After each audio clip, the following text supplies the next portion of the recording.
Assalamualaikum warahmatullahi wabarakatuh. Bismillahirrahmanirrahim. Innal hamdalillah nahmaduhu wa nasta'inuhu wa nastaghfiruhu wa nastahdihi wa na'udzu billahi min shururi anfusina wa sayyiati a'malina. Asyhadu an la ilaha illallah wa anna Muhammadan abduhu wa rasuluh. Allahumma shalli wa sallim wa barik ala nabiyyina wa habibina Muhammad wa ala alihi wa ashabihi wa tabi'ahum bi ihsanin ila yaumiddin. Amma ba'd. Jemaah yang dirahmati Allah, mari kita mengucapkan syukur dan nikmat kepada Allah atas semua limpahan karunia-Nya, terutama pada pagi hari ini Allah imbang kita di majelis ilmu. Semoga menjadi amal saleh yang diterima Allah Subhanahu wa taala. Materinya kelembutan hati dan peluang hidayah.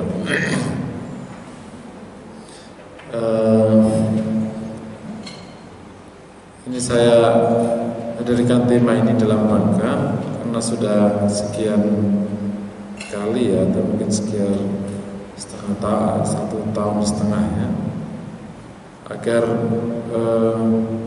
kajian ini bisa menumbuhkan amal, bukan sekedar pengetahuan, tapi semakin tumbuh amalnya, semakin baik perilakunya. Rasulullah SAW menggambarkan masalah hati dengan hidayah ini, yang nanti hasilnya adalah amal. Itu menggambarkan dengan seperti tanah dengan air. Ada 3 jenis tanah kaitannya dengan air. Ini gambaran yang sederhana sekali, tapi memahamkan kepada kita tentang rumitnya masalah hati, sehingga kita semua gampang untuk memahaminya.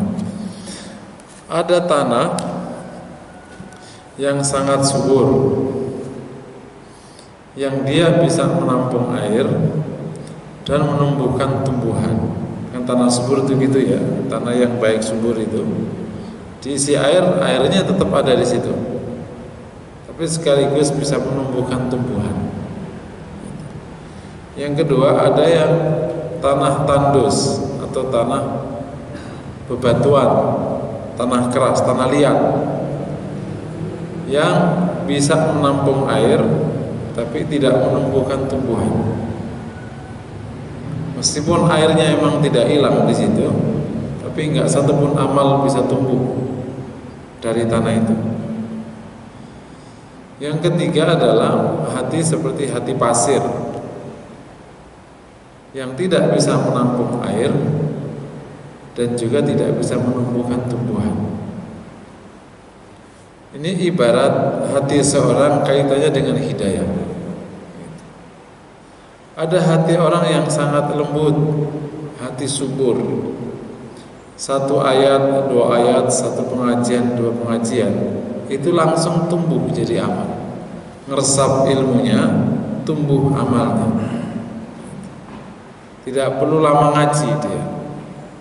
1-2 ayat, 1-2 hadis, 1 pertemuan, 2 pertemuan, itu sudah langsung melunakkan hatinya, tumbuh amalnya. Yang kayak gini berarti bakal rindang sekali pohon imannya, kalau menggunakan rujukan ke cabang-cabang iman. Yang kedua, ada hati yang lihat, bisa nampung ilmu, tapi amal kebajikan nggak tumbuh. Ini sebenarnya mirip hatinya orang munafik.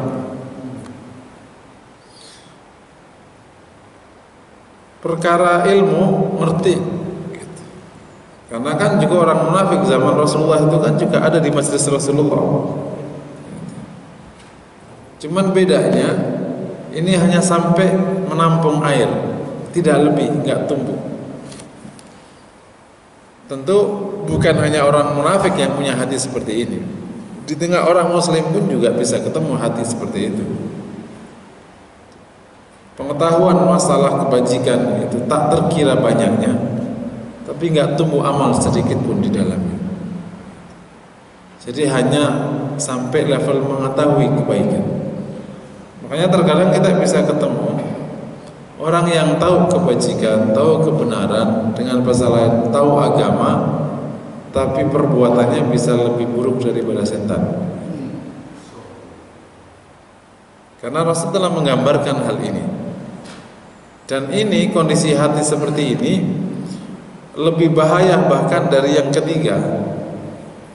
Kenapa? Karena keburukan orang bodoh, peluangnya untuk berubah lebih tinggi daripada keburukan orang alim. Menampung air itu adalah menampung ilmu, tapi tidak tumbuh menjadi perbuatan.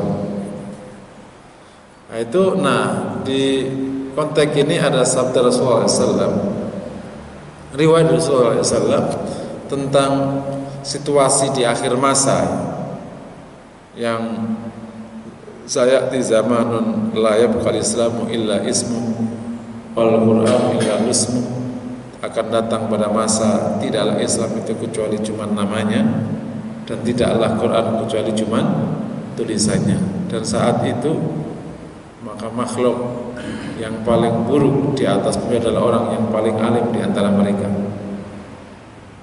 Kemudian panjanglah ceritanya sampai artinya ada masa di mana antara ilmu dengan perbuatan itu tidak nyambung. Semoga Allah selamatkan kita semua dari hal ini. Nah, yang ketiga adalah hati seperti pasir. Berapapun ilmu dimasukkan, hidayah dimasukkan, Quran dibaca, itu sama sekali nggak ada yang resep. Ini mirip hatinya orang kafir. Bisa jadi benar-benar tidak ada bekas sedikit pun di dalamnya. Sebabnya banyak. Nah, masalah kita terutama di konteks setelah kita sudah ikut ngaji dan lain sebagainya adalah gimana hati kita itu masuk kategori yang pertama. Karena kita itu membutuhkan amal setelah ilmu. Kita itu butuh ilmu sebelum ada ilmu, dan sangat membutuhkan amal setelah ada ilmu. Kebutuhan amal pasca ilmu lebih besar daripada kebutuhan ilmu setelah kebodohan. Jadi orang kalau tidak tahu sangat butuh tahu, tapi setelah tahu lebih butuh untuk jadi amal. Dan amal itulah yang menjadi menjadi pembeda antara orang dan orang. Karena kan yang diterima, yang akan dilihat oleh Allah adalah apa yang kita kerjakan. Tapi sebelum jauh saya bahas ini, saya ingin iklan sejenak ya. Kelas ini kaitannya dengan situasi kita akhir ini. Yang pertama, ini insya Allah nanti akan ada wisata religi kembali di Jalan Merdeka Selatan, Merdeka Utara, Merdeka Barat. Wisata religi itu di sekitar Monas, di sekitar kantor wakil kita MPR DPR. Nah, waktunya nanti ditentukan setelah tanggal 18. Dari sekarang siap-siap aja, siap-siap cuti, siap-siap izin, siap-siap uang gitu. Tapi yang jelas ini adalah kumpulan massa paling besar setelah reformasi. Bahkan belum ada kan kumpulan massa terbesar itu rapat akbar di Ikada dulu zaman Pak Karno. Setelah itu digedein lagi aksi 66. Tapi motornya mahasiswa 66 itu. Terus 98. Pas 98 saya udah ikut. Cuma nggak sampai kesemprot. Pas 98 itu saya salah konsep. Dipikir itu anak-anak ingin masuk dewan, tapi ternyata hanya ingin merobohkan pintu dewan gitu doang aja. Saya udah masuk duluan, ternyata nggak jadi, udah kayak keluar lagi. Saya masuk duluan, dipikir kita masuk duluan gitu, ternyata salah konsep. Nah terus Nah ini baru 2016. Itu ini bukan mahasiswa, ini adalah masyarakat. Mahasiswa punya agendanya, tapi agak beda agendanya. Mahasiswa juga udah bergerak. BEM seluruh Indonesia udah bergerak. Kami yang menarik GMNI saya cek juga ke UI, GMNI juga bergerak. Ini luar biasa ini. GMNI aja bergerak. Saya tanya keponakanku yang di UI, itu GMNI ikut. Jadi hampir semua komponen mahasiswa ikut. Yang belum itu PMI, atau belum turun PMI. mungkin agak beda PMI. PMI kan afiliasinya ke NU. Nggak tahu kalau jangan-jangan udah bergerak. Nah ini siap-siap jalan ikut. Ini bagian dari sebenarnya bagian dari cara yang paling baik untuk menegakkan keadilan untuk masyarakat yang tidak cukup mudah. Kalau masalah itu sunnah itu bisa dibahas, gitu dibahas. Itu panjang ceritanya. Kalau masih bahasnya di situ ya berarti ya sama saja orang udah lari nanti masih bahas kita perlu jalan apa enggak ya nggak jadi begitu. Oke ya itu di belakang udah clear itu udah fatwa. Kasus ini sudah masuk ke Rabitatul Alam Islami, sudah keluar fatwanya dari para ulama di Rabitatul Alam Islami, sudah masuk juga ke Saudi Arabia.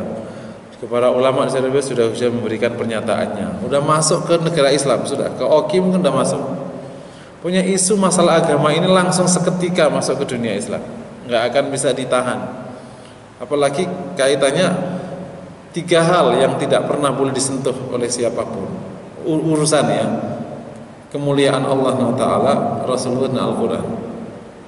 Nah, mungkin isu-isu yang lain, mungkin itu masih agak bergeraknya nggak cepat. Tapi kalau 3 ini disinggung, itu jadi perkara bagi Muslim. Ya karena ini ada hal paling pokok atau rukun iman secara umum.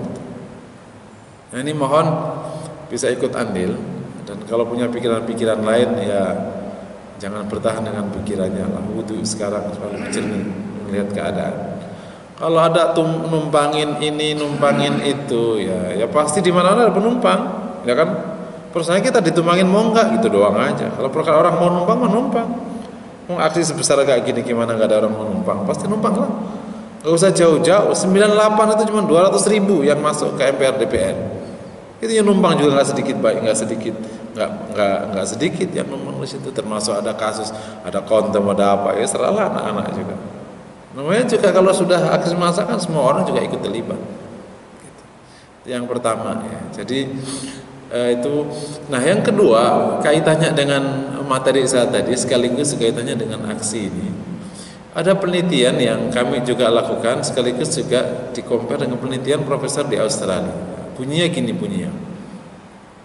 Penelitian kami Lembaga Kajian Strategis dan Pembangunan bahwa 27,7% dari populasi itu dari warga dari masyarakat itu yang ingin nilai Islam jadi undang-undang.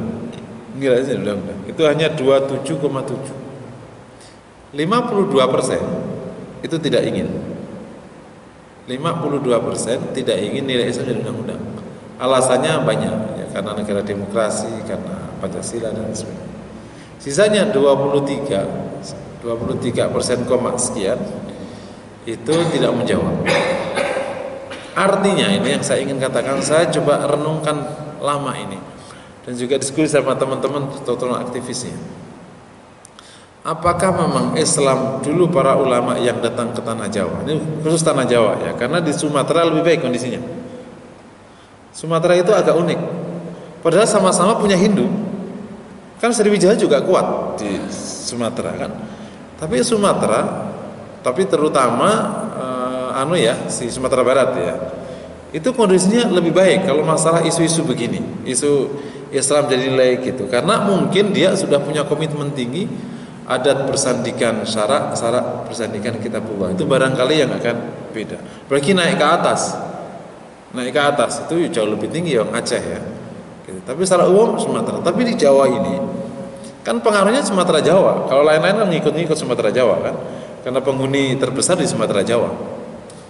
Nah di Jawa ini apakah dulu para ulama Wali Songo ya itu memang belum tuntas dakwahnya atau sudah tuntas tapi didangkalkan oleh Belanda? Ada 2 versi masalahnya ini di beberapa buku sejarah. Ada yang memang belum dianggap belum tuntas, berarti kerjaan kita belum tuntas dan nggak usah merasa tuntas. Atau memang udah tuntas tapi didangkalkan oleh Belanda gitu. Dan ini juga yang mengatakan mendangkalkan oleh Belanda juga memiliki beberapa bukti sejarah. Misalnya beberapa ritual di masyarakat Jawa itu ternyata muncul setelah Belanda, sebelum Belanda sudah hilang. Kayak misalnya datang ke sesajen di ngambil padi itulah apa itu panen ya. Itu ada salah satu penulis itu datang setelah Belanda dihidupkan kembali istilahnya. Itu waktu zaman Wali Songo sudah hilang, tapi dihidupkan kembali di zaman Belanda. Gitu. Belanda mampu menghidupkan beberapa budaya lama. Gitu. Dampak dari ini, gitu, maka masyarakat tidak akan mendapatkan pemahaman Islam yang kafah. Nah, Islam yang kafah itu pasti, Islam yang tidak kafah pasti tidak akan menginginkan Islam jadi ini undang-undang. Nah, yang menarik, gitu, untuk urusan ibadah seperti sholat atau puasa itu 54% itu tidak pernah meninggalkan sholat. Luar biasa loh ini posisinya. 54% itu tidak bolong sholatnya, termasuk juga tidak bolong puasanya.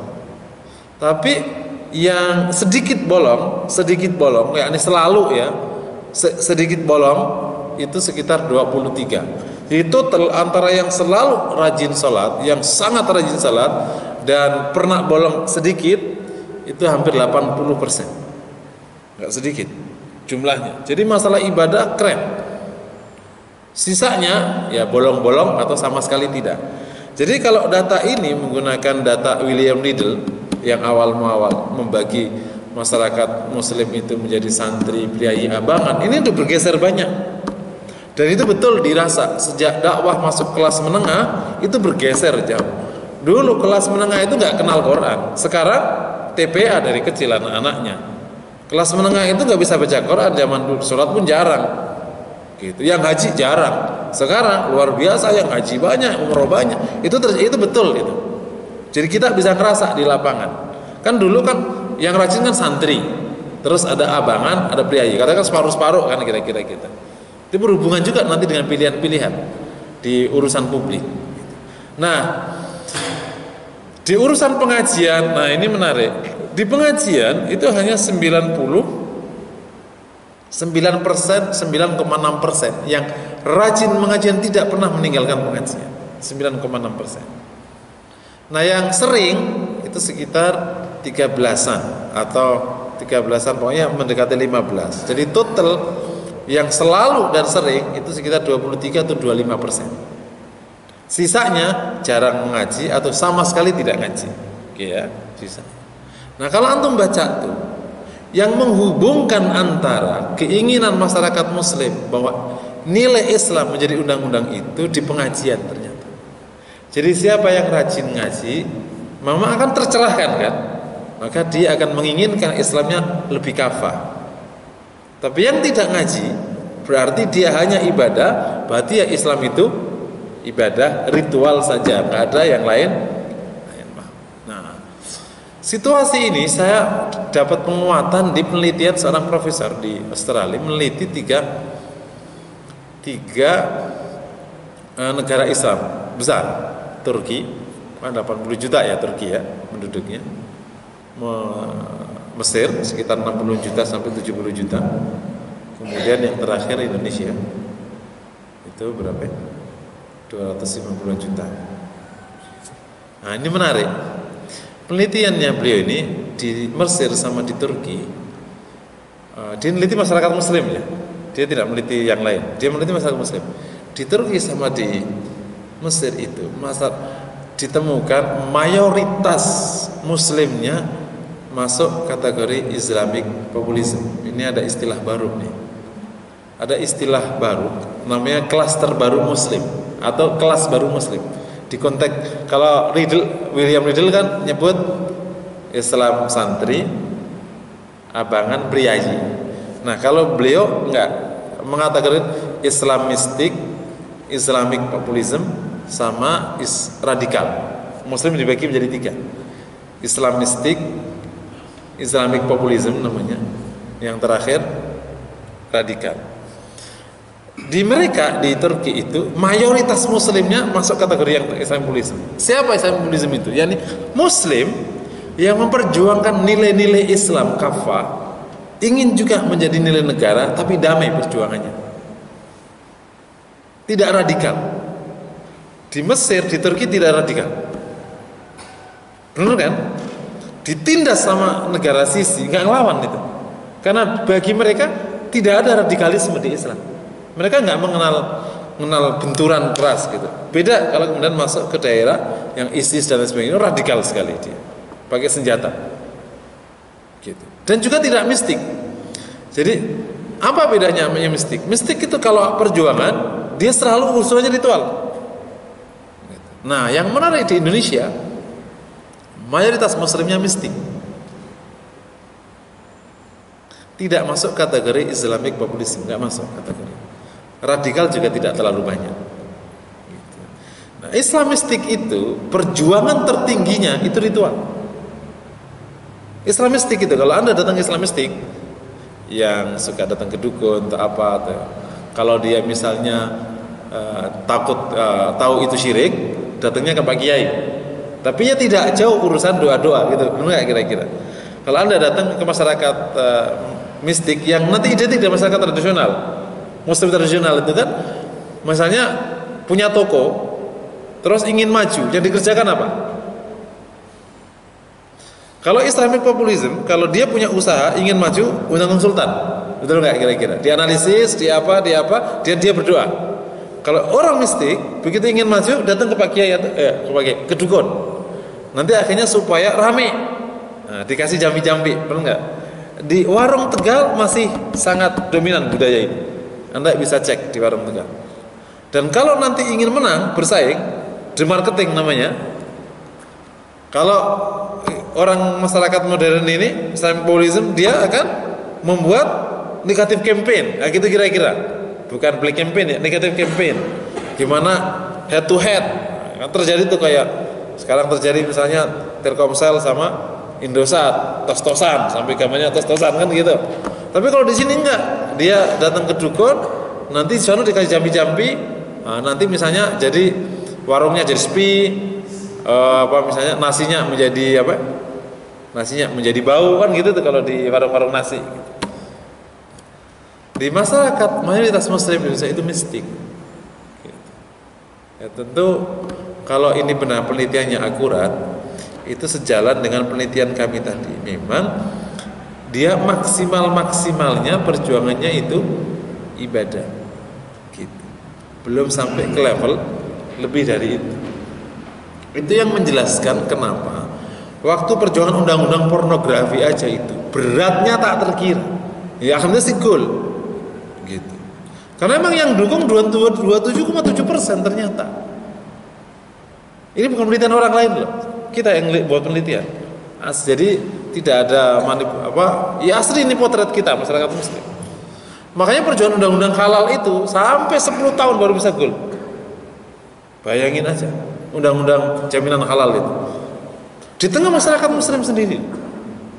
Artinya tidak semua memang memiliki perhatian untuk nilai Islam menjadi nilai-nilai publik. Ini yang kemudian saya sebut ada dua kategori sekulerisme itu. Ada namanya sekuler merah, ada sekuler hijau. Sekuler merah itu orang yang tidak ingin Islam ini masuk ke ranah publik, tapi dia taat beragama. Nah, tadi itu ya, apa tadi, rajin ibadah, rajin apa, rajin zikir, rajin apa, udah. Tapi dia nggak ingin jadi nilai publik gitu. Yang kedua sekuler merah, emang benar-benar nggak ibadah, tapi Muslim. Kalau yang non Muslim ya beda lagi urusannya. Gitu. Nah, saya ingin katakan, nah ini di konteks pengajian kita itu, ternyata yang akan membedakan, yang akan bisa memberikan kontribusi pemahaman orang dan niat orang agar nilai Islam menjadi undang-undang nilai publik itu ternyata di pengajian. Nah, jadi PR-nya tuh setiap yang sudah ngaji itu ternyata kan 9,6% tadi yang rajin, atau yang sering kan 23 itu tadi itu 23,3 atau sekitar 24% itu yang sering dan selalu, ya itu ngajak satu orang, gitu. Setiap Anda ngajak satu orang, setiap Anda, gitu. Nanti insya Allah di survei tahun depan ketemunya 46% sampai 50%. Apalagi kalau Anda ngajak dua orang, gitu. Punya hubungan sekali ternyata. Karena bagaimana Orang bisa paham Islam nggak pernah datang ke pengajian. Terus di mana paham Islamnya? Berarti kan dia taunya Islam itu ya pokoknya sholat aja deh, gitu. Benar kan kira-kira? Begitu nilai selain ritual, kan itu panjang ceritanya. Kalau selain ritual itu, kalau ritual itu kan dilihat dari hari. Ada sama Muslim nggak sholat sih, gitu. Meskipun yang abangan benar-benar nggak sholat, jangan dianggap remeh. Terjadi. Saya pernah datangi salah satu jamaah. Wanita minta cerai gara-gara apa? Saya tanya, kenapa minta cerai? Ustaz, boleh nggak saya minta cerai? Ya lihat dulu sebabnya. Kalau memang benar ya bisa diizinkan. Boleh wanita minta cerai kalau alasannya syar'i. Kalau tidak ya malah diadab sama Allah Taala.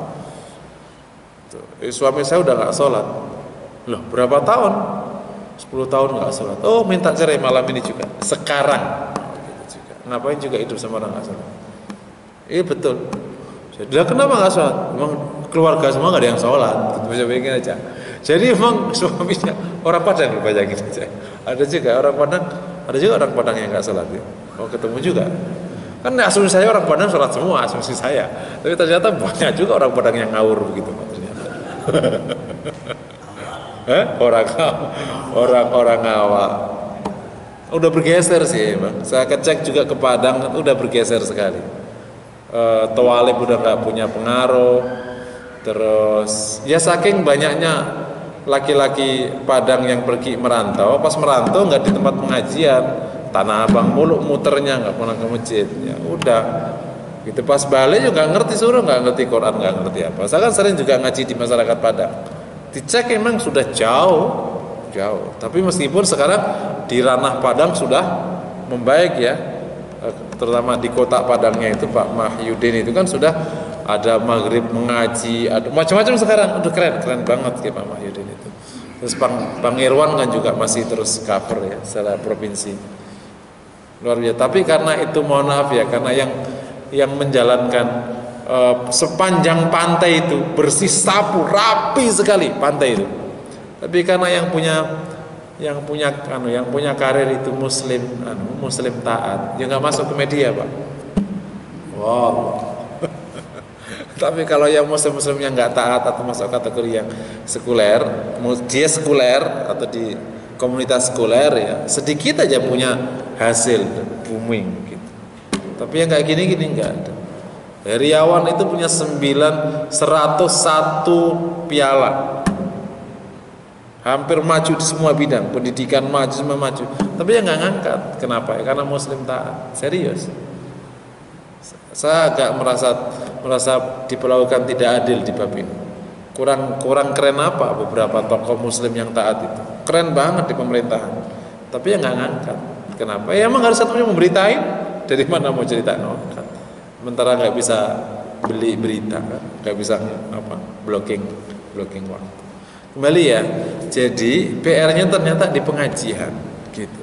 Jadi sudah mulai sekarang ini Anda semua kalau dua lah, nanti biar ketemunya di atas 50%, kan gitu ya. Setiap bapak ibu semua dari sekarang ngajak 2 orang. Masa selama bulan 2 bulan 2 orang nggak bisa narik ke sini, 2 orang. Caranya di SMS-in, jangan mau kemana-mana, jangan ngeblas gitu itu enggak, memang fokus, aku nyasar dia gitu. Kalau perlu si masjid ini itu buat peta, jamaah sini berapa totalnya, yang udah ngaji berapa, yang belum, bapak tugasnya 2 orang, langsung by name by address. Kalau dikaji ide budayanya apa, milunya apa, latar belakang budayanya, latar belakang agamanya apa gitu. Yang katakan yang suka misalnya yang suka tradisional, yang deketin yang tradisional gitu. Wah ini pakai dikit-dikit pakai apa? Yang suka beneran yang deketin ini gitu. Pokoknya ketemu semua gitu. By name, by address, tahu budayanya, tahu kebiasaannya, tahu pemahaman agamanya, tahu kecenderungannya, tahu kerjanya, tahu mana. Masa sebulan 2 bulan nggak dapat? Setuju ya Pak? Kok horor? Kerjaan itu jauh lebih ringan daripada aksi 4.11 kemarin. Ini juga salah satu PR. Ketika Quran dihina orang, alhamdulillah kita punya ghirah, itu bersyukur pada Allah. Masih ada ghirah. Tapi setelah sudah kita berhasil memuliakan Quran, kita sendiri yang menghinakan. Ittakhadhu hadzal Qur'ana mahjura. Quran dilempar begitu saja, tidak pernah dikaji, nggak pernah dibaca. Sama aja mau menghinakan Quran, bukan? Kita sendiri menghinakan Quran. Nah ini kita ajak. Kalau ketemu ini perjuangan yang sama, ini perjuangan paling simple. Insya Allah nanti ketemu. Tapi kalau begini polanya, sementara ngelambung ke atas, karena basic bawahnya belum diperbaiki, gitu. Atau banyak yang tanpa penelitian, case-case-nya ini sudah kita teliti, udah ketemu nih. Nah, nanti dia akan diteliti ulang lagi. Nah, sedikit pula sih penelitian kayak gitu biayanya. Untung ada yang mau mendanain. Yang kayak gini nggak ada yang mau danain biasanya mah. Kan kalau orang tuh sedekah bangun masjid, mau Quran, biaya untuk penelitian itu kadang orang ada pahalanya apa ya Ustadznya begini. Padahal tidak mungkin ada strategi dakwah tanpa diteliti dulu ini market dakwahnya. Alhamdulillah meskipun hasil penelitiannya tidak hanya segmen ada penelitian yang lain, tapi alhamdulillah ini sudah bisa diselesaikan sehingga kita bisa perjuangan kita di sini. Menurut kita itu cara efektif. Setiap yang sudah rajin ngaji tadi, yang selalu dan rajin 23,3 itu ngambil 2. Tapi kalau dibebankan ke yang selalu 9,6, yang ngambil 4 gitu. Setiap kalian ngambil 4, nanti ketemu kan, berarti hampir 50% nanti. 9 kali 4 kan ketemunya berapa itu? 54 ya. Bisa nandingin nanti. Yang disasar siapa? Jangan yang abangan, jangan. Yang disasar yang sudah rajin sholat. Loh, jadi gampang gesernya. Kan ada 54% yang rajin ibadah. Dan itu betul kan? Yang ngaji itu kan sepertiga dari yang datang sholat. Di mana-mana tuh. Kalau bagus-bagusnya masjid itu, yang ngaji itu separuh yang datang sholat. Jadi yang datang sholat itu berarti 54% tuh, saya asumsikan gitu. Itu yang ngaji separuhnya dari yang datang gitu. Nah, itu aja yang ini ngajikan. Nanti kan ada, wah ustadznya beda, bisa didiskusikan semuanya.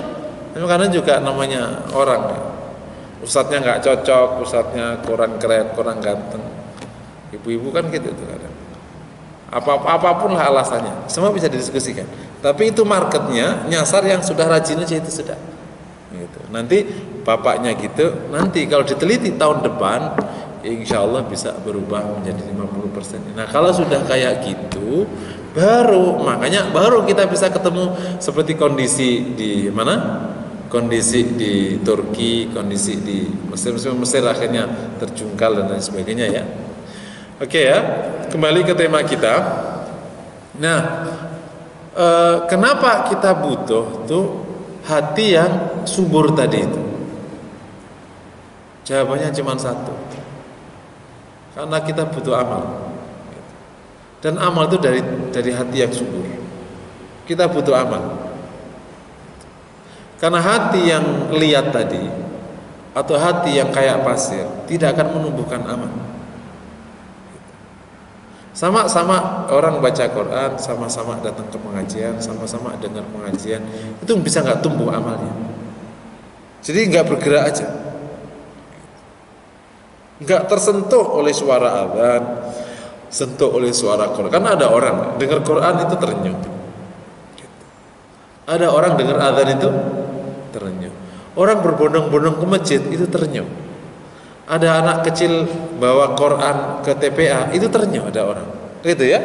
Tapi ada orang bahkan suara ngaji sampai berkumandang, istrinya ngaji terus, itu suaminya sama sekali nggak tertarik.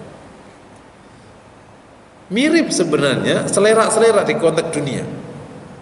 Kan ada orang, Pak ini makanan sehat, ini bagus, tapi udah kadung seleranya selera makanan tidak sehat.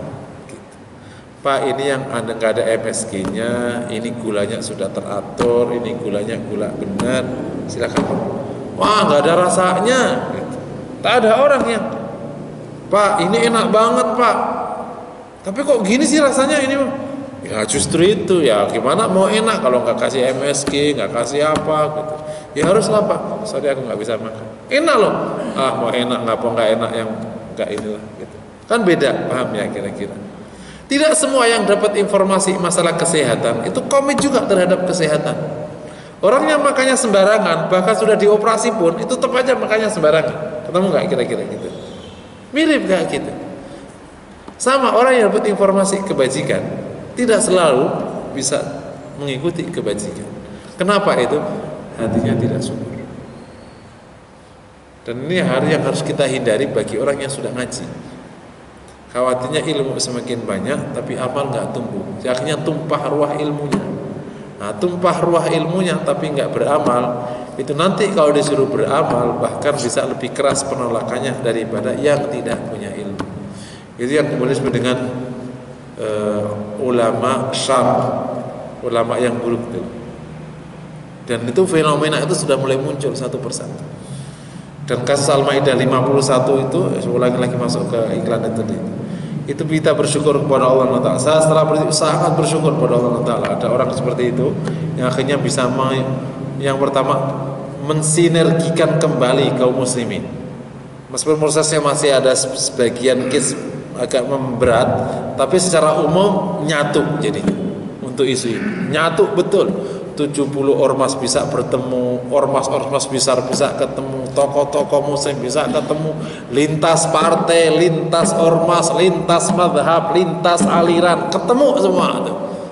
Itu yang pertama. Yang kedua, masyarakat jadi ngerti Al-Maidah 51. Dalam mereka gak ada yang ngerti Al-Maidah 51. Ya benar-benar. Ya kan kalau ngaji tafsir paling banter Al-Baqarah udah berhenti. Terus akhirnya ngaji lagi berhenti lagi gitu ngaji tafsir. Enggak tamat-tamat 30 juz. Atau tafsirnya dari belakang. Enggak naik-naik bola ke atas. Gitu kan. Ustaz Habibullah ngaji tafsir di PLN itu sudah 11 tahun belum. Itu masih Ali Imran. Ya kan tafsir itu kan satu pertemuan satu ayat. Ya berarti kan harus ada sekitar 6.666 pertemuan baru itu jadi khatam tuh Quran. Akhirnya Al-Maidah 51 jadi perkara. Orang pada nanya tafsirnya apa, maknanya apa, dibaca-baca, ya udahlah masuk lah. Satu kebajikan yang tak terkira. Jadi itu yang ketiga ya kebajikannya adalah kita akhirnya tidak usah meneliti pakai biaya mahal-mahal gitu. Ada muslim yang memang komit sama agamanya, punya giroh agama, mendukung agama. Ada muslim yang mendukung orang kafir dan senang bersama mereka. Dan tentu ada orang kafir. Sejak zaman dulu emang kayak gitu. Ada mukminin, ada munafikun, ada orang kafir. Cuman istilah munafik setelah Rasulullah tidak ada, pas zaman Imam Malik berganti istilah zindiq. Karena kan nggak gampang orang munafik. Yang tahu kan hati orang hanya Allah tahu. Zaman Rasul orang munafik disebut namanya. Allah masih tahu ke Rasulullah. Nah, kalau setelah Rasulullah kan gak ada yang dikasih tahu. Tapi taunya orang itu muslim tapi aneh. Pertama, dia gak suka sama muslim. Dia muslim tapi bikin ribut di tengah orang Islam. Orang muslim tapi suka bikin fitnah di tengah orang Islam. Itu namanya zindik. Nah, zindik itu dulu kerjaannya bikin hadis palsu. Kerjaan zindik itu bikin hadis palsu. Sampai di kajian hadis itu pernah ada sebuah cerita orang zindik bertaubat dan mengatakan saya bertaubat dari membuat hadis palsu karena saya sudah membuat hadis palsu sekitar 100.000 hadis palsu. Jadilah perkara. Jadi kajian di hadis itu taubatnya pembohong itu diterima apa enggak? Kenapa? Coba karena jujurnya pembohong itu bohong apa jujur? Ribet. Makanya zindik itu udah nggak bisa diterima. Ngomong apa saja ya udah biarin aja. Karena antara jujur sama bohong kita nggak pernah tahu. Jujurnya orang pembohong itu adalah bohong. Bohongnya orang bohong bisa jadi jujur. Tapi kan kita nggak pernah punya bukti jujurnya yang mana. Jadi makanya zindik itu masuknya ke sana udah nggak diterima. Yang jadi masalah zindik itu hidupnya di tengah kaum muslimin sejak zaman dulu. Tapi dia suka dosa besar gitu. Khawatirnya kita kena penyakit zindik. Si negeri kita itu kena penyakit zindik. Ini sejumlah muslim yang memang nggak suka Islam itu tegak. Entah ada semacam keengganan. Kalau awal dulu orang zindik masuk, ya kayak orang munafik masuk memang. Kenapa orang munafik itu masuk menjadi muslim? Ya karena dia khawatir kepentingannya hilang gitu. Tapi zindik masuk itu waktu setelah zaman Umayyah itu mereka akhirnya pada masuk Islam karena mereka ingin merusak Islam dari dalam. Karena merusak Islam dari luar udah gak mungkin, udah kalah sama pasukan muslim. Jadi masuk Islam dan merusak Islam dari dalam, bikin hadis palsu, bikin macam-macam, termasuk yang pertama kali akhirnya ya fitnah Utsman itu pertama kali ada kerjanya orang munafik, kemudian kolaborasi sama Yahudi berhasil bikin fitnah, dan sejak zaman Utsman hadis palsu bermunculan. Nah, ribetnya, tapi ya Allah Taala telah jaga agama ini. Akhirnya para ulama lahir meneliti ulang, lahirlah ini hadis sahih, hadis hasan, hadis dhaif. Tapi hadis palsu udah menyerang, udah nyebar kemana-mana gitu. Khawatirnya, tapi negeri kita memang masih ada itu orang, dan Al-Maidah 51 itu menjelaskan itu. Nah, seneng kita jadinya. Sudah, kalau kayak gitu biarin aja begitu, ngomong apa aja ya biarin aja. Ngapain juga kita tersinggung gitu. Jadi kita fokus aja ke yang komit sama agama. Kita kuatin. Mereka biarin aja, mereka lama-lama malu sendiri. Kok aneh ada orang Islam bila orang kafir gitu. Itu aneh bin ajaib, nggak masuk di akal sama sekali. Kecuali memang kita dolim kepada mereka. Dolim ya, dolim. Kalau dolim dia benar kita salahkan, atau haknya dia kita ambil, itu benar. Kayak sama Yahudi lapor ke Umar bin Khattab karena si rumahnya itu digusur lah sama seorang amir di daerah Hims kalau nggak salah ya. Datang ke amir langsung dikasih tulang oleh Umar Khattab pakai garisan pedang, kasih ke amir, langsung balik, hartanya dibalikin, semua dibalikin. Itu clear kalau memang tidak salah. Tapi kalau salah kau dibela malah kebalik. Bagaimana kok bela orang kafir toh salah juga. Naudzubillah. Oke ya. Kita butuh ini agar hati ini tidak hanya nampung air gitu, tapi bisa menumbuhkan tumbuhan. Lebih dari itu kalau mau ditambahin, bahwa kita butuh kelembutan hati itu agar kita bisa merasa nyaman dengan kebajikan. Itu sebuah kenikmatan yang harus dicapai oleh mukmin, namanya halawatul iman. Itu letaknya cuma di hati yang lembut. Gak akan ada kenikmatan beragama kecuali seorang itu memiliki kelembutan hati, kebersihan hati. Kalau enggak. Ibadah menjadi tidak nyaman, tilawah menjadi berat, sholat menjadi berat, ngaji itu berat. Bayangin aja, yang nggak bisa duduk ngaji seperempat jam, itu bisa duduk 2 jam depan TV. Yang nggak bisa duduk 1 jam di pengajian itu bisa berlama-lama nongkrong entah di tempat minum, entah di mana. Padahal Jumatan 20 menit itu nggak sanggup. Begitu sudah lewat 25 menit, amin, mesti selesai itu khotibnya. Yang begitu tuh anak-anak. Dipanjangin dikit udah nggak mampu. Jadi terlalu minta keringanan di bab agama. Masalahnya memang karena nggak suka. Tapi insya Allah kalau lembut itu nikmat gitu. Nikmat, tiada kenikmatan melebihi kenikmatan dalam beragama. Itu betul. Tapi tentu syaratnya hatinya lembut. Mirip gini, tiada kenikmatan bagi seorang pasangan yang saling mencintai kecuali ada di sampingnya. Tapi kenapa ada pasangan yang ngomongnya masih berkeluarga, tapi kenapa suami ini nggak pernah betah di samping istrinya? Jangan-jangan dia sedang selingkuh, betul kan? Selingkuh. Nah, nifak itu selingkuh beragama. Dan nifak itu cuma bisa nampung ilmu atau zindik tadi. Munafik itu selingkuh karena dia sebenarnya ingin ke sana tapi ketarik ke sini. Kan selingkuh namanya. Datang ke mukmin bilang beriman, datang ke kafir bilang juga saudaramu. Kan gitu tak? Nah, kalau hati selingkuh maka tidak akan nyaman di pos yang pertama. Naudzubillah min dzalik. Ketika itu sudah tidak terjadi, artinya kenyamanan di dalam beragama nggak terjadi, tinggal nunggu waktu, sebentar lagi akan meninggalkan. Nggak akan lama. Orang tidak mungkin lama-lama dalam hal yang tidak ia sukai. Itu nggak mungkin.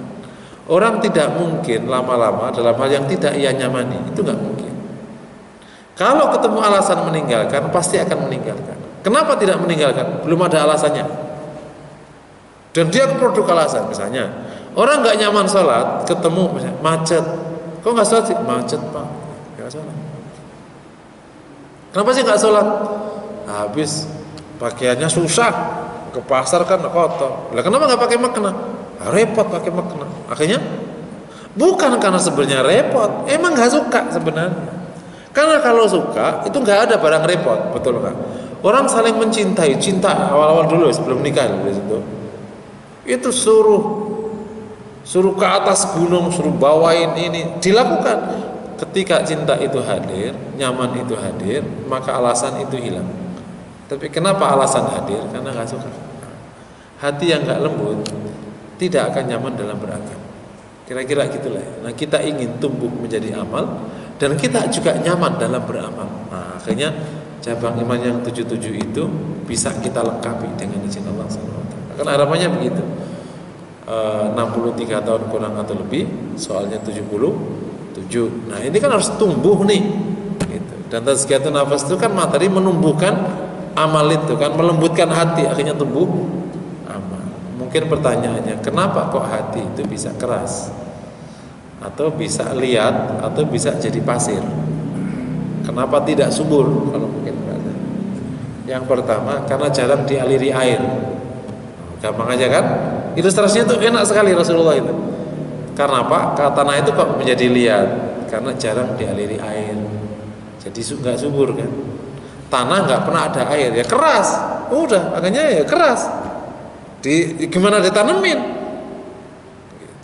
Nah, apa itu air? Zikrullah. Zikrullah itu air. Tilawah Quran itu air. Tahlil itu air. Tasbih itu air. Apalagi tahlil, tilawah dimasukkan di sholat, ya semakin kuat. Jadi kalau orang itu jarang tilawah, jarang zikir, itu mengeras. Makanya di konteks ini harus clear ya. Ada sejumlah orang yang saking takutnya bid'ah nggak pernah zikir, atau saking senangnya zikir bid'ah pun dikerjakan. Itu sama saja orang yang saking takutnya kena gula, kena penyakit kurang gula, sama aja. Saking inginnya makan enak, akhirnya kebanyakan gula. Itu bid'ah dikerjain. Ini sudah mulai kondisinya itu enggak clear. Zikirlah yang benar. Zikir yang benar itu banyak. Ba'da sholat kabur. Ba'da sholat itu zikir apa saja boleh. Kenapa? Karena itu zikir am, diletakkan di mana saja. Aku baca ini boleh. Baca la ilaha illallah boleh, baca tasbih boleh, semua boleh. Karena tindakan Nabi itu tidak mengkat. Nabi memberikan contoh zikir. Kalau ada zikir lain yang Anda taruh selama tidak disistemkan, bukan berarti setelah sholat saya harus zikir la ilaha illallah, atau saya harus zikir hasballah la haula wala quwwata illa billah, harus zikir, itu nggak boleh. Paham? Tapi kalau Anda melakukannya tanpa sistem, boleh. Karena lah mau ditaruh di mana? Kalau nggak pada sholat, oh di tengah jalan, silakan. Yang penting banyak zikirnya. Kenapa demikian? Itu mirip gini. Bisa jadi orang itu sudah benar, tetapi mengeras hatinya. Kok bisa? Iya, ada orang benar jarang zikir, itu bisa mengeras hatinya. Itu gini ceritanya. Benar itu kan ibarat kalau kita hidup itu kan seperti orang yang naik ke gunung ya. Ibaratnya paling gampang naik gunung. Orang yang tidak tahu ilmu itu seperti orang yang tidak tahu peta. Jadi pasti dia nyasar. Tapi tidak semua orang yang tahu jalan menuju puncak itu bisa sampai ke puncak. Kenapa? Karena orangnya sombong. Lah kok bisa gini? Pak, ini udah bener jalannya ke puncak itu ini, tapi Bapak perlu istirahat. Barangan aja istirahat, kan kita harus nyampe. Iya, istirahat. Karena kalau Bapak nih berjalan sekarang, Bapak nanti sampai ke tempat yang sangat riskan itu, yang berair, yang apa, itu tengah malam. Itu bahaya. Jadi Bapak istirahat, nanti kita akan lewati jalan itu pas setelah subuh. Orang pendaki pasti tahu itu. Kita harus nyampe di pos ini jam sekian. Kalau enggak kita bahaya. Karena kabut akan masuk. Kalau udah kabut, wah kita akan repot. Jadi kita harus nyampe di situ sebelum kabut. Itu standar kalau orang mau ke gunung, kan? Nah ini namanya kalau orang itu jarang zikir, dia tahu jalan benar, tapi dia susah dapat masukan. Bisa aja benar tapi nggak nyampe. Apa? Ya dia gagal dong, dia berhenti di tengah jalan. Tadi kena kabut. Pak istirahat dulu karena Bapak udah pucat. Jadi Bapak perlu makan dulu. Wah enak aja. Itu sama ya. Jadi orang yang sudah di jalan kebenaran tadi, yang di sunnah tadi, belum tentu nyampe. Makanya perlu zikir supaya lembut hatinya, gampang terima masukan, gampang terima ilmu. Terus nanti tahu kondisi sehingga nanti masuk ke jalan yang paham ya, sebabnya karena jarang dialiri.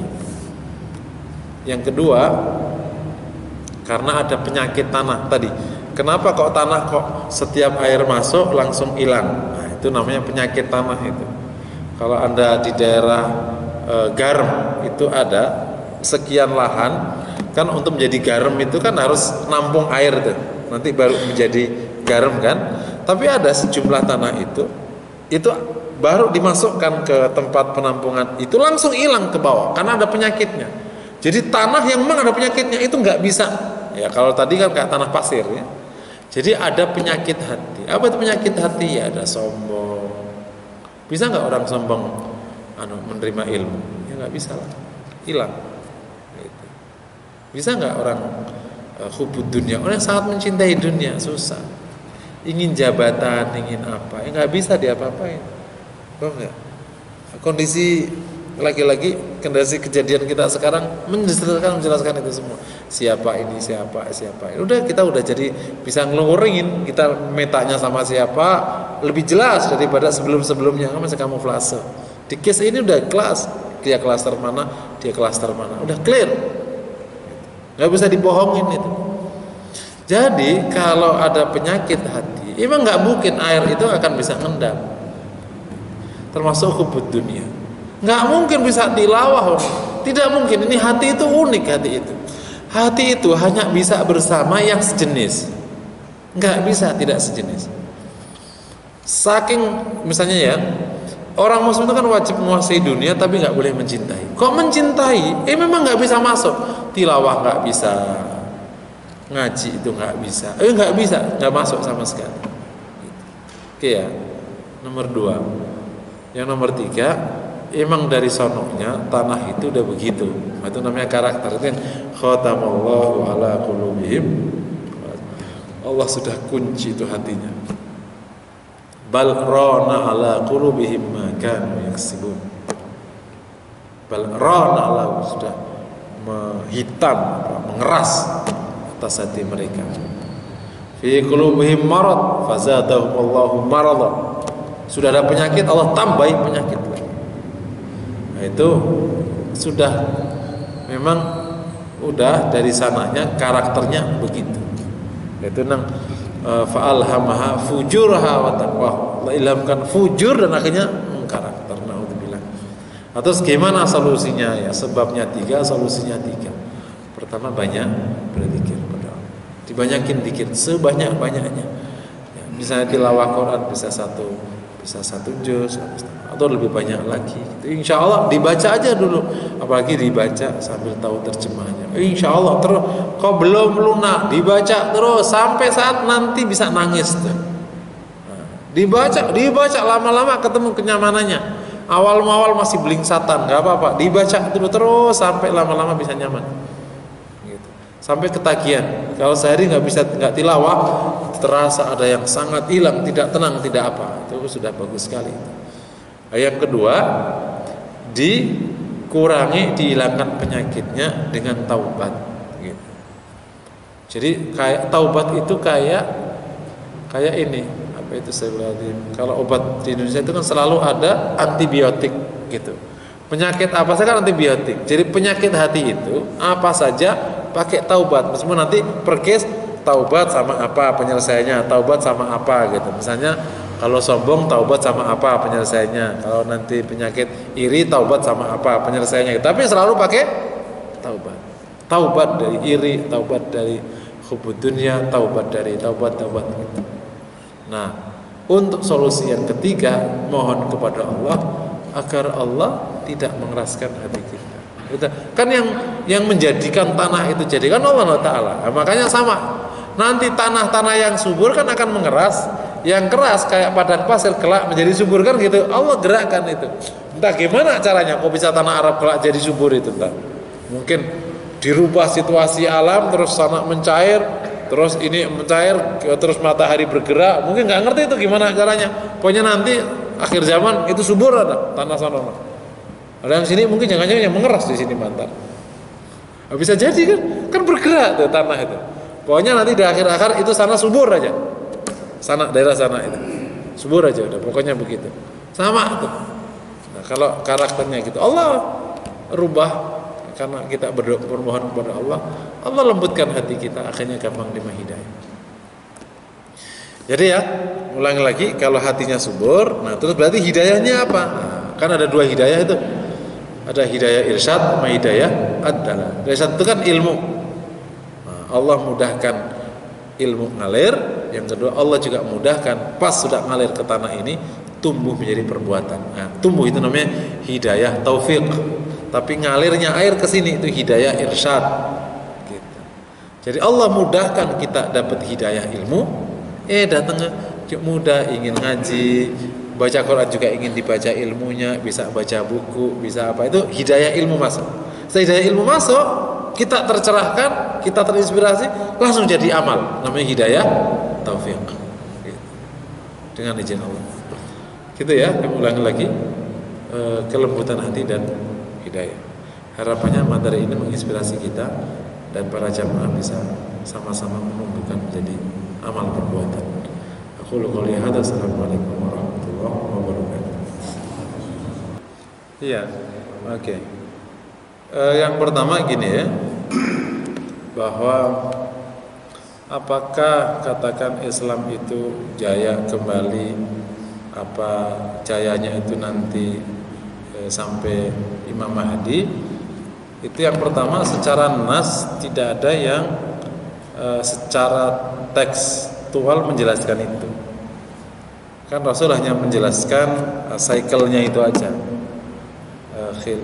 Nubuwah, khilafah rasyidah, khilafah ala manhajin nubuwah, malikan adhan ya, kemudian dolim, jabar, baru kemudian khilafah ala manhajin nubuwah di ujung.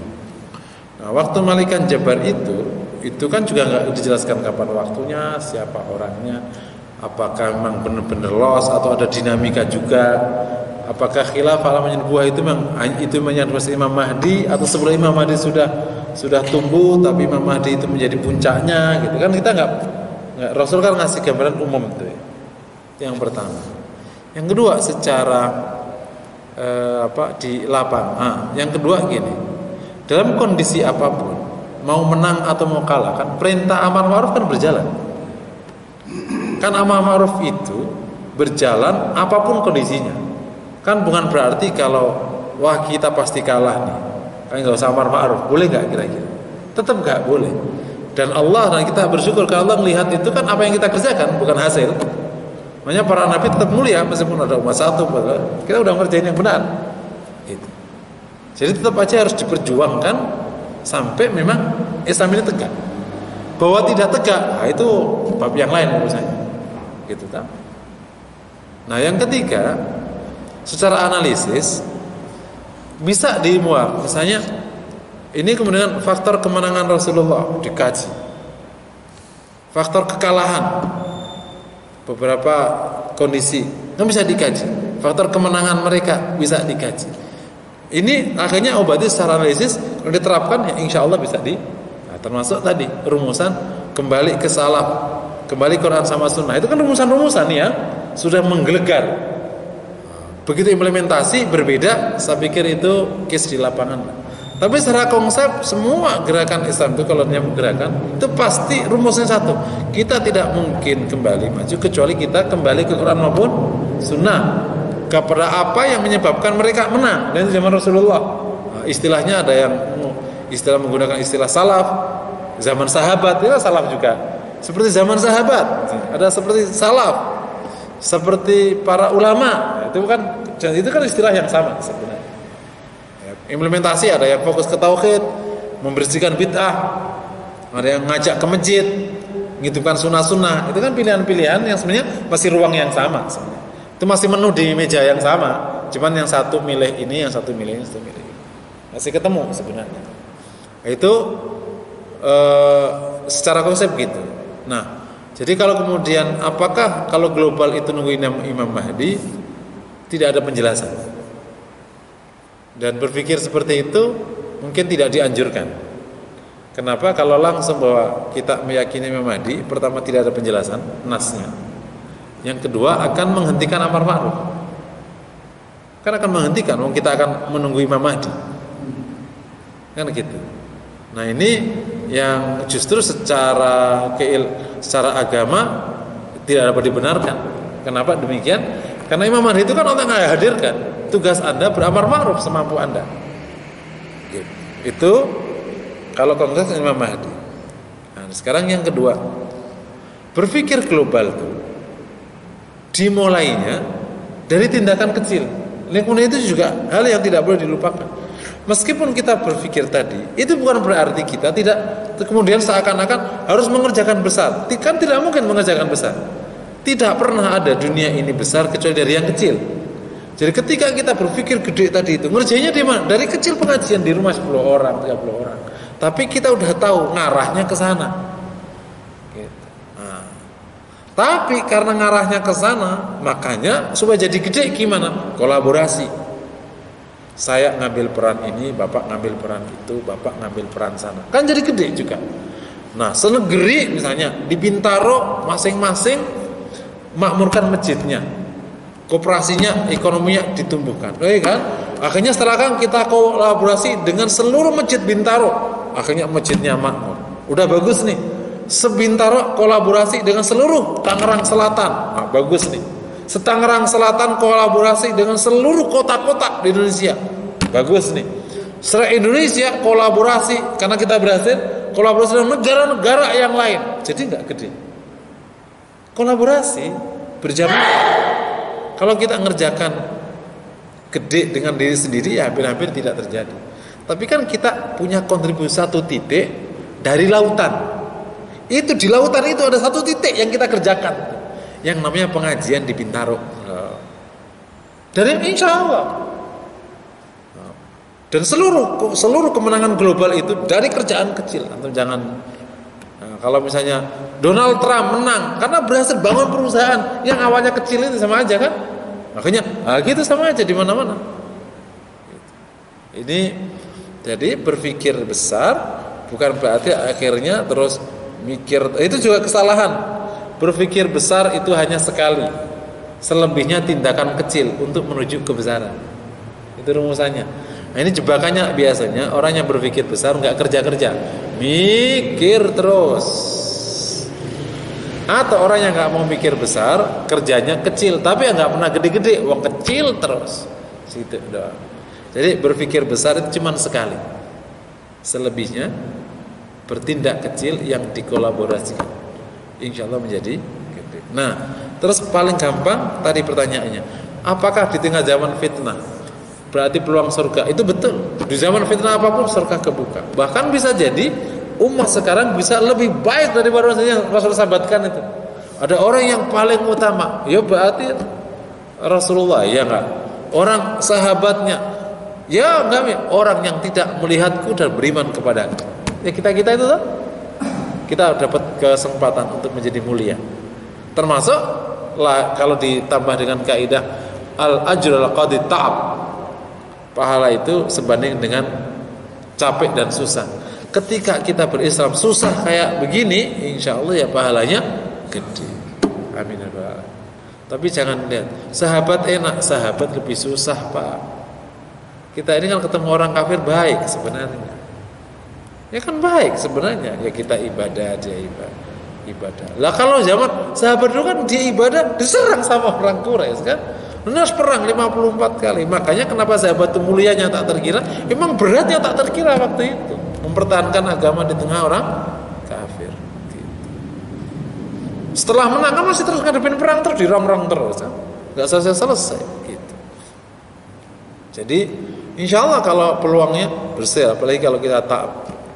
Secara pribadi bisa nggak? Imam Syafi'i mengatakan pribadi tertentu di masa tertentu bisa lebih mulia daripada pribadi tertentu di masa sebelumnya. Kan kalau secara kurun sahabat paling baik, setelahnya itu. Tapi ada pribadi tertentu di masa tertentu bahkan lebih baik dari tertentu di zaman sahabat. Bisa jadi itu rumusannya. Ketika dia perannya besar, ini yang besar, sisi Allah Ta'ala bisa jadi lebih utama daripada tabi'in sekalipun orang tertentu ini. Allah. Jadi kira-kira gitu ya. Jadi intinya kita tetap memiliki peluang untuk berbuat, jangan pesimis, karena Allah akan lihat apa yang kita kerjakan. Memang harus dikuatkan mentalnya, tidak boleh pesimis. Maka di Quran itu ketika bicara dakwah itu benar-benar tidak boleh berat hati, tidak boleh sedih, tidak boleh sakit hati, tidak boleh, karena kalau sedih sakit hati gitu lama-lama bahkan nanti malah sultan kepada Allah Subhanahu wa taala. Malah kita yang salah, nanti ibadahnya malah keliru. Aduh, malas dia berdakwah dah, ribet ngurusin ya, kalah mulu, udahlah enggak salah dah. Gitu. Jadi begitu malah. Tapi enggak tetap. Tapi setahu saya, kalau kita juga megang ayat yang lain kan, yang bersungguh-sungguh di jalan Allah, Allah akan berikan jalannya. Selalu ya, kalau kita usaha sedikit aja Pak, sedikit aja, itu Allah mudahkan. Serius ya, saya kasih bukti. Bapak dari sekarang fokusin 2 orang tadi yang saya minta, oke ya, 2 orang, langsung di case. Saya nyasar tetangga saya yang nggak pernah ke masjid, yang ke masjid jarang ngaji. Terus saya, Pak apa kabar? Baik gitu. Pak mohon maaf saya tadi dapat pengajian dari masjid, saya share ya. Gitu. Terus akhirnya di delkon bisa aja, nggak apa-apa. Nanti misalnya akhirnya didatengin, Pak mohon maaf gitu. Saya sebenarnya sih nggak ada maksud mengganggu, tapi ya barangkali. Ini Pak ada, saya habis luar kota, ini ada kue. Gitu. Ditolak nggak kira-kira? Lama-lama awalnya kuenya diterima, lama-lama SMS-nya diterima. Jamaah saya bisa menggolkan itu 3 bulan. Dari keras menjadi mau 3 bulan. Nah kalau setiap orang melakukan itu udah gede Pak. Nanti ini syiar, nanti syiar, sana syiar, dikolaborasikan kan ada apa BMBJ apa itu Persatuan Masjid Sebitaru. Nanti digabung sama Depok, digabung, wah ibu kota syiar, udah yang lain langsung yadkhuluna fil afwaj. Gitu, wallahu a'lam. Insyaallah Allah mudah.